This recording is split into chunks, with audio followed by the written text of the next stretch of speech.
चौथा अध्याय।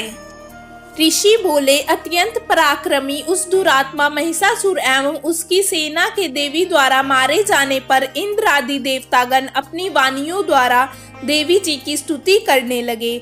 जिस देवी जी ने अपने शक्ति से सारे जगत को व्याप्त कर लिया है, जिसका स्वरूप सभी देवताओं का समूह है, सभी देवता एवं महर्षि जिसकी पूजा किया करते हैं, उस अंबिका देवी को हम प्रणाम करते हैं। वही देवी हमारा मंगल करें। जिसके अतुल प्रभाव को एवं बल को भगवान शेषनाग, ब्रह्मा तथा हरि भी नहीं कह सकते, वही चंडिका देवी सारे जगत के पालन के लिए तथा अमंगल के भय के नाश का विचार करें। जो श्री स्वरूपिणी पुण्य आत्माओं के घरों में तो लक्ष्मी स्वरूपा हैं, पापियों के घरों में दरिद्रता, पवित्र बुद्धि वालों के हृदय में बुद्धि, श्रेष्ठ पुरुष के यहाँ श्रद्धा, कुलीन मनुष्य में लज्जा स्वरूपिणी है। इस प्रकार की हे देवी जी, हम आपको प्रणाम करते हैं।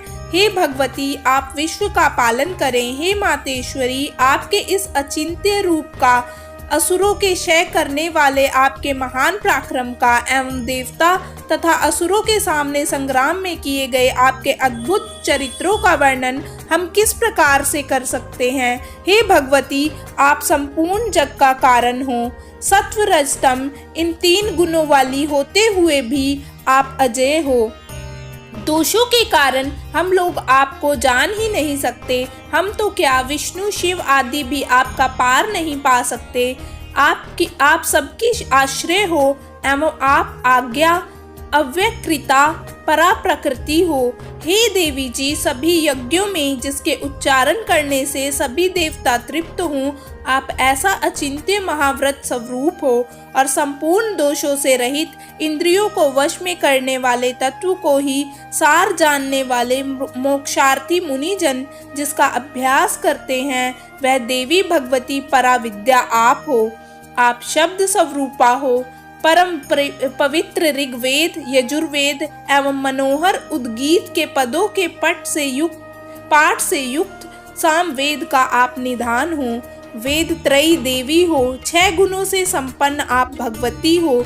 सभी शास्त्रों का ज्ञान कराने वाली हे देवी, आप मेधा हो। दुर्गम संसार रूप सागर से पार उतारने वाली नौका रूप दुर्गा हो। आप असंग हो।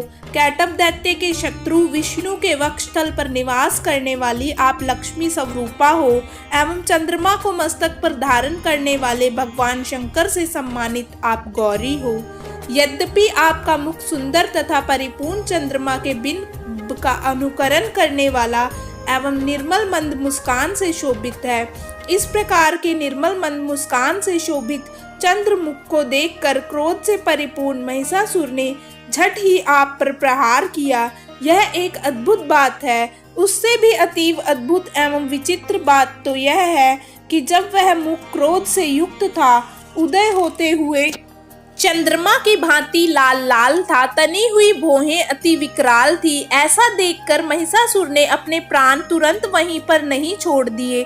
भला कौन ऐसा प्राणी है जो क्रोधी यमराज को देखकर भी जीवित रह सके। हे देवी जी, आप प्रसन्न हो। सर्वदा उन्नति दाता देवी जी, आप जिन पर प्रसन्न हैं वे ही सभी देशों में आदर पाते हैं, उन्हें ही धन तथा यश मिलता है। हे देवी, आपकी कृपा द्वारा ही पुण्यात्मा पुरुष सभी धर्म संबंधी कार्य प्रतिदिन किया करता है। आपकी कृपा से उसे स्वर्ण लाभ होता है। इसी कारण आप तीनों लोकों में फल देने वाली हो। आपसे बढ़कर और कौन है। सबके लिए उपकार करने वाली हो। आप सर्वदा दयामयी हो। इन राक्षसों के वध करने से जगत सुखी हो।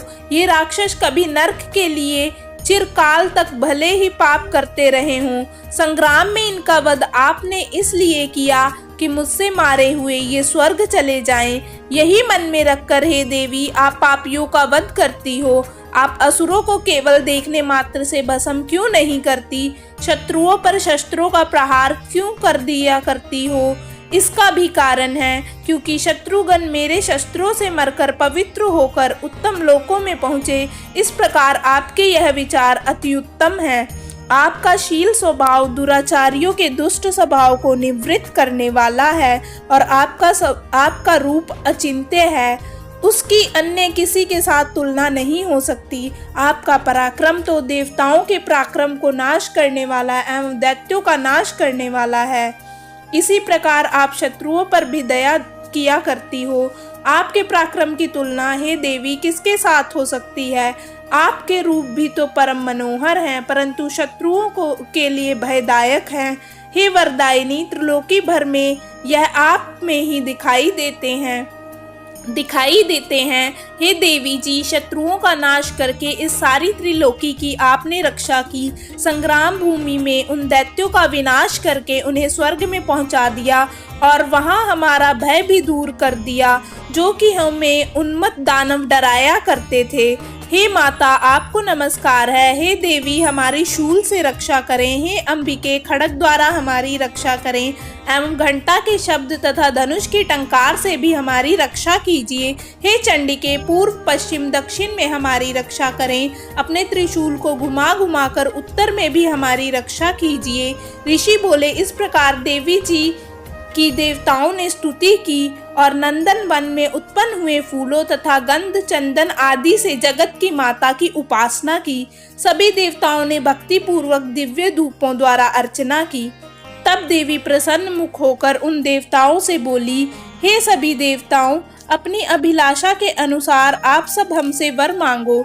देवता बोले, हे भगवती, आपने तो हमारी सभी कामनाएं पूर्ण कर दी हैं, कुछ भी बाकी नहीं।